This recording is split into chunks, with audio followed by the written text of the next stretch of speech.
রাজধানী কারওয়ান ও বাংলা মোটর সিগন্যালের AI camera বন্ধ হয়ে গেছে এমন একটি ভুয়া খবর ছড়িয়েছে সামাজিক যোগাযোগ মাধ্যমে। ইঁদুর তার কেটে ফেলায় সাময়িক বিভ্রাটের সুযোগ নিয়ে একটি চক্র এই গুজব ছড়ায়। বর্তমানে সচল আছে 2 সিগন্যালের অত্যাধুনিক প্রযুক্তির ক্যামেরাগুলো। সিলন টি রপ্তানিতে শীর্ষে।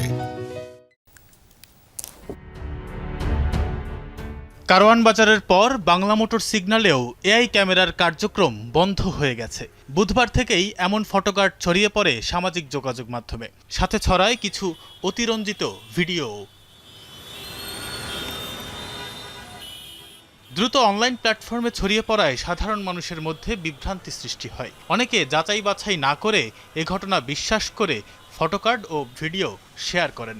আদতেই কি হয়েছে এআই ক্যামেরা সংবলিত সিগন্যালগুলোর তা দেখতে বৃহস্পতিবার সরেজমিনে গিয়ে দেখা যায় বাংলা মোটর ও কারওয়ান বাজারের সিগন্যালগুলো ঠিকঠাকভাবে চলছে।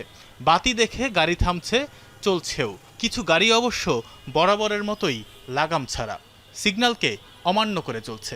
বাংলা মোটর ট্রাফিক সিগন্যালের এক কর্মকর্তা নিশ্চিত করেন, ইঁদুরে তার কাটার কারণে শুধু বুধবার বন্ধ ছিল 2 সিগন্যালের আর্টিফিশিয়াল ইন্টেলিজেন্স ক্যামেরার কার্যক্রম। ডিএমপির ট্রাফিক বিভাগের অতিরিক্ত কমিশনারও নিশ্চিত করেন, সাময়িক ত্রুটি কাটিয়ে পুরো দমে সচল 2 সিগন্যালের ক্যামেরা। আমরা আসলে কোথাও এই সিস্টেম বন্ধ করি নাই। ঘন বর্ষা হচ্ছে, রাস্তা খোরাখুরি হচ্ছে, তারপরে ইঁদুরের উৎপাত আছে, এগুলো তো হতেই পারে। এবং ক্ষেত্র বিশেষে দেখবেন যে একটা দুটো জায়গায় সিগন্যাল আমাদের বন্ধ হয়ে যায়, খুবই স্বাভাবিক হয়, আমরা স্বীকার করি। এবং আমরা খুব দ্রুত এটা ঠিক করার ব্যবস্থাও নিই। এবং ওখানে ইঁদুর অনেকবারই কেটেছে, তারগুলো অনেকবার হয়, আমরা আবার ঠিক করি, মেরামত করি। এই কর্মকর্তা জানান, এআই ক্যামেরা বন্ধের প্রশ্নই আসে না, বরং পরিসর আরও বাড়িয়ে ধাপে ধাপে ঢাকার 120টি সিগন্যালকে নতুন এই প্রযুক্তির আওতায় আনার পরিকল্পনা তাদের।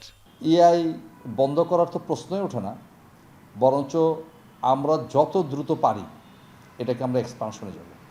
ঢাকা শহরের মূল সড়কগুলো যদি আমি সম্পূর্ণ কাভার কখনো হয়, আমরা যদি পুরোটা কাভার করি, তাহলে টোটাল সিগন্যালের সংখ্যা হবে 120। ইন্টারকন্টিনেন্টাল থেকে শুরু করে জাহাঙ্গীর গেট পর্যন্ত, এর মধ্যে 7টা জায়গায় যে এটা আছে, এটা আমরা এআই বসিয়েছি। আর নতুন করে যে আমাদের এখানে 5টা সেমি অটোমেটিক সিগন্যাল চালু হয়েছে, এগুলো তো পর্যায়ক্রমে বসবে। সামাজিক মাধ্যমে গুজব ছড়ানো থেকে বিরত থাকতেও আহ্বান জানানো হয়েছে ট্রাফিক বিভাগের পক্ষ থেকে। তানভীর সিদ্দিক, টিপু, যমুনা নিউজ, ঢাকা।